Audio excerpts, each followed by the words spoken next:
Olá, alunos. Vamos dar início à nossa disciplina Fundamentos de Contabilidade.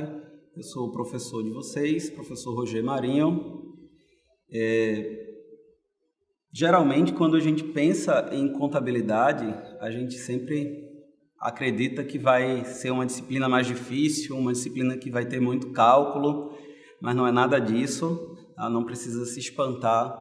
A contabilidade, ela surge de uma necessidade social comum que a gente tem de controlar, registrar as nossas coisas, e ela é anterior à matemática. Então, não tem muita matemática, só as operações básicas que a gente vai precisar para usar, tá? A nossa disciplina vai ser facilmente percebida no nosso dia a dia, porque a contabilidade faz parte do nosso dia a dia, mesmo que a gente não perceba, tá?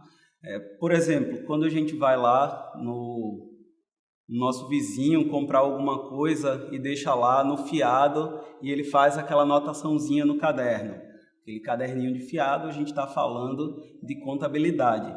Claro que essa contabilidade que ele está praticando ali dentro daquela empresa, dentro daquele mercadinho, não tem nada a ver com a contabilidade que a gente vai trabalhar para grandes corporações.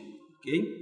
Ao longo dessa nossa disciplina, na competência 1, nós vamos tratar dos elementos patrimoniais de ativo, passivo, patrimônio líquido e os elementos de resultado, receita e despesa. Na competência 2, nós vamos falar das partidas dobradas, os elementos, esses elementos sendo feitos a partir de lançamentos contábeis, tá? De débito e crédito. Na competência 3, nós vamos conhecer o balanço patrimonial, uma importante demonstração contábil, e na nossa última competência, a demonstração de resultado. Vamos lá? Então, a contabilidade, em geral, ela é utilizada para duas finalidades simples. Primeiro, para a tomada de decisão. Então, a gente faz contabilidade para facilitar a nossa tomada de decisão diária. E a segunda, para controle patrimonial. Então, a gente precisa fazer alguns registros e dentro desses registros, a gente sabe o que necessariamente a gente tem de patrimônio e isso também serve, claro, para que a gente possa tomar decisões mais acertadas. Okay? Os elementos patrimoniais que a gente trabalha são 3, ativo, passivo e patrimônio líquido, e os elementos de resultado, receita e despesa. O ativo, tá? E aí fixa bem esse elemento, porque a gente vai precisar desse elemento lá na nossa terceira competência, quando a gente estiver organizando esses elementos dentro do balanço patrimonial, eu preciso saber com certeza o que eu entendo como sendo um ativo, tá? Então, a princípio, pensa que ativo é alguma coisa que a empresa tem positiva e aí a gente, em geral, pensa de forma mais simples como um conjunto de bens e direitos. Okay? Esses bens e direitos, eles podem ser tangíveis, como uma mesa, um carro, tá? Coisas que possuem uma matéria física, de fato, que você consegue pegar, ou bens intangíveis, que também trazem algum benefício para a empresa, mas que você não consegue pegar. Okay? Por exemplo, um software, você não consegue pegar num software, tá? O que funciona ali dentro, ele funciona dentro de uma máquina, dentro de um computador, você não consegue, na verdade, pegar, mas ele te traz algum benefício. Uma marca, por exemplo, a empresa pode ser negociada, os bens tangíveis dela, você vende a máquina, você vende o carro que a empresa possui, ou você pode vender a marca dela por algum valor. Isso possui um valor mensurável e aí a gente chama isso de bens intangíveis. Okay? Mas para facilitar a nossa vida, quando a gente pensa num ativo, é mais fácil você pensar o seguinte: será que isso é bem? Será que isso é um direito? Pensa o seguinte: a minha empresa controla esse negócio, essa coisa que eu estou em dúvida se é um bem, se é um direito. Minha empresa controla, ela possui o controle dessa coisa? Se sim, primeiro passo para a gente entender esse negócio como sendo um ativo. Segundo passo, será que esse negócio que eu controlo traz algum benefício para a minha empresa? Por exemplo, na nossa mesa. A minha empresa controla a mesa. Ok. Mas será que a mesa traz algum benefício econômico para a minha empresa? Traz. Dentro do nosso conceito de benefício econômico, eu vou utilizar essa mesa com alguma finalidade. Ok? Então, controle mais benefício econômico, qualquer coisa é intangível. Ok? Dentro dessa definição, a gente só precisa observar a essência sobre a forma. Ok? Algumas entidades, elas possuem, né, possuem o costume de fazer aquisição de alguns ativos no que a gente chama de leasing ou arrendamento mercantil.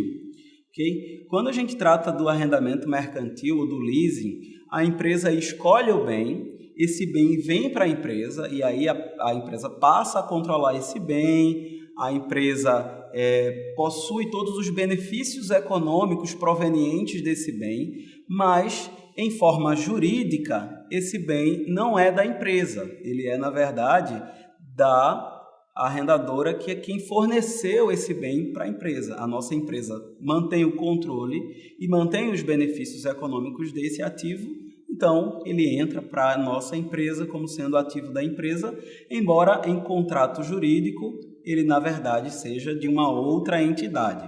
Ok? Para os passivos e patrimônio líquido, a gente precisa separar duas coisas.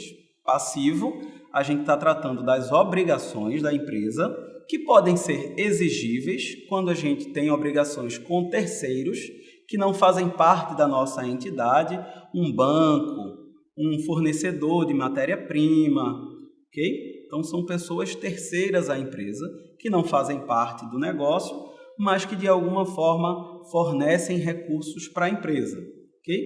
E as obrigações não exigíveis, que em geral está ligada ao sócio e a gente entende principalmente como sendo capital social, ok?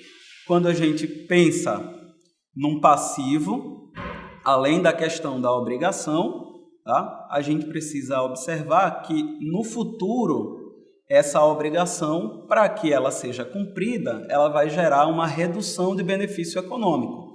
Por exemplo, uma obrigação, uma conta que eu tenho a pagar, isso é um passivo. No futuro, com o pagamento dessa conta, vai ter que sair dinheiro do meu caixa, vai reduzir os meus benefícios, ok?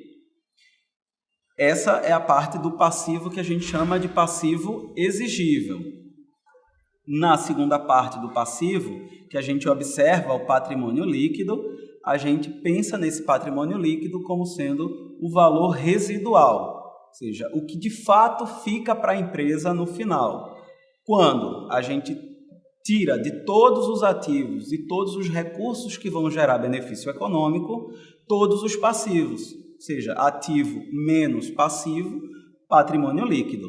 Além desse valor residual e dessa injeção de capital, né, formada pelos sócios, a gente ainda tem o próprio lucro que a empresa gera. À medida que a empresa vai trabalhando, à medida que a empresa vende, comercializa, né, que faz a sua atividade, o resultado final disso gera um lucro para a empresa e esse lucro final ele volta para a própria empresa como sendo parte do seu patrimônio. Ok? Os dois elementos finais que a gente trata são elementos de resultado, receitas e despesas. As receitas, em geral, elas geram aumento do benefício econômico e que, consequentemente, também geram aumento desse patrimônio líquido. Por exemplo, quando a nossa empresa vende mercadoria, essas mercadorias, em geral, elas aumentam o nosso benefício econômico. Pela venda de mercadoria, a gente recebe dinheiro, benefício econômico. Consequentemente, esse dinheiro recebido vai aumentar o nosso patrimônio. Por isso, a gente entende isso como sendo uma receita. Okay? Receita, em geral, dinheiro que vem de fora para a empresa, aumentando o patrimônio. Só que existe um movimento que também faz esse aumento de benefício econômico, que é o dinheiro do sócio. A empresa não existe até que o sócio injeta capital dentro dessa empresa. Esse capital social aumenta benefício econômico pela entrada de dinheiro e aumenta o patrimônio líquido da empresa, mas essa é uma exceção. E, por fim, as despesas, que são exatamente o contrário das receitas. Despesa provocam, pelo contrário, uma redução desse benefício econômico e que, consequentemente, gera uma redução do patrimônio líquido. Por exemplo, o salário dos funcionários. Como você não controla os funcionários, eles não deixam benefício econômico na empresa. Quando você faz o pagamento desse salário, isso gera uma despesa, porque ao pagar o funcionário vai reduzir o benefício econômico da empresa, consequentemente reduzindo o patrimônio que a gente tem. Okay? A gente pega uma parte do patrimônio e manda para o funcionário da empresa na forma de pagamento de salário. Além dessa movimentação de salário, existem outras despesas e existe a remuneração do capital próprio, que em geral a gente entende, que a gente chama como dividendos. Okay? Dividendos também não podem ser entendidos como despesa, eles fazem parte de uma exceção da regra de despesa, porque isso a gente entende como sendo uma destinação do lucro. Ao final do resultado da empresa, quando ela gera o lucro, uma parte desse lucro, de fato, ela vai guardar, fica no patrimônio da empresa para reinvestimento, para aumentar a empresa, e outra parte ela precisa destinar para o sócio, para que ele se sinta, de fato, satisfeito em estar investindo dinheiro naquela empresa. Okay? Então, dividendos, embora faça redução de benefício econômico e redução de patrimônio, isso não pode ser entendido como uma despesa, ok? E aí, não confundir dividendos com prolabore. Lá na nossa apostila tem uma explicação bem direitinho da separação. Prolabore, ele é do sócio que trabalha na empresa. Pelo trabalho do sócio, em vez de salário, a gente comumente chama isso de prolabore, porque além de funcionário, ele é sócio da empresa.